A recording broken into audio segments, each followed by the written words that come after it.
This week, our drill of the week is the half torque. What we're trying to do with the half torque is help our athletes get the body parts in the right order, or help promote synchronization and connection. What we want to do with the half torque is we want to start with our glove foot slightly forward, arm side foot slightly back, and we're going to create some rhythm. Once we have rhythm, we're going to move our hips back, separate, and use our hips to move the arm and the body forward.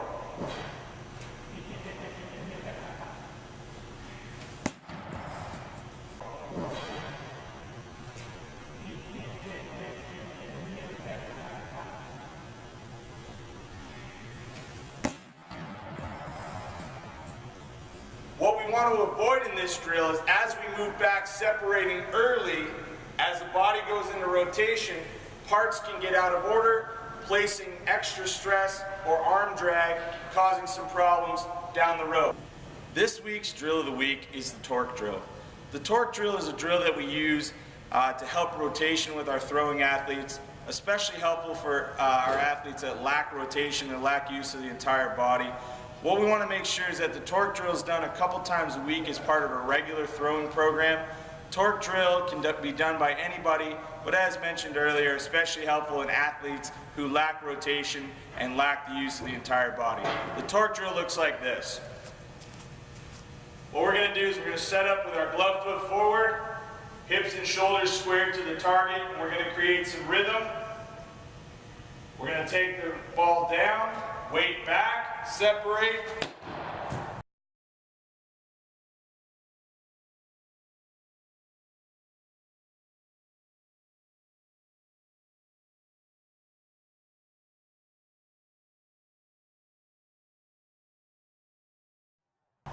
And we're going to throw without stepping.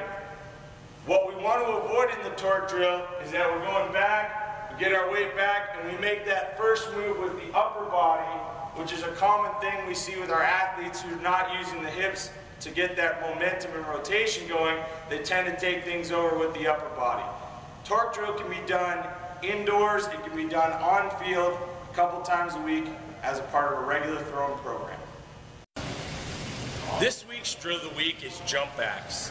Jump axe is a drill that we use to help our athletes make a positive movement towards the target using the hips. This drill can be done by anybody, but especially useful for athletes who pause or stop as they transition forward to throwing the baseball. Jump backs look like this. What we want to do is we want to start with our weight forward.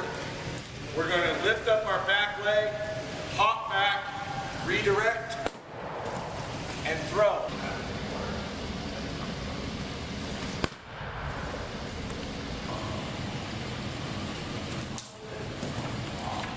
With a jump back, what you want to look for is you want to make sure that athletes aren't losing momentum or taking momentum towards the outfield side or towards second base before they transition forward.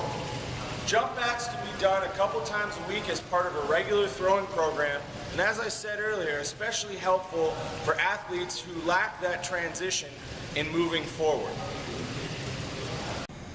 This week's drill of the week is turn and burn. Turn and burn is a drill that we use to help our athletes create momentum and rotation towards their target.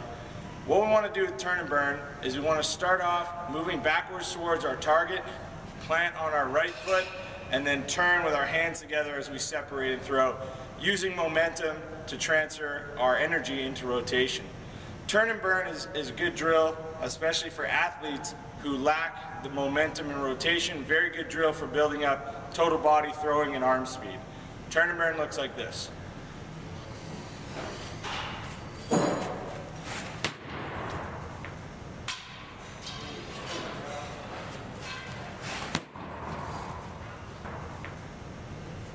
What we want to do is we want to make sure as we come back, our hands are together as we turn, separating to throw, versus getting separated early, starting to become disconnected where the parts move away from the middle.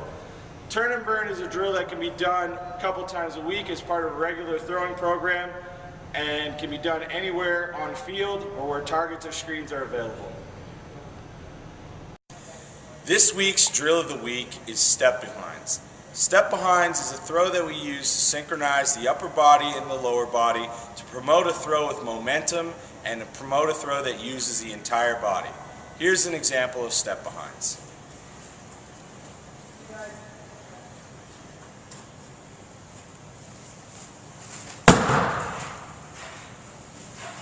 When doing a step behind, we want to make sure the entire body is included and that we follow through over a long period of time as opposed to a short period of time. This week's drill of the week is step intos from the stretch. Step intos from the stretch is a drill we use to help gain rhythm and tempo and momentum. It's a drill that can be done by anybody but is especially useful for players who pause and stop. Step intos can be done as part of a regular throwing program, but we usually do them closer to the season to replicate the full delivery we want to see when the players get to the mound. Step intos look like this. We're going to start with our feet wider than shoulder width apart, hands together, weight forward. We're going to rock back, lifting our front foot off the ground. And what we want to do is transition into our leg lift as we move forward.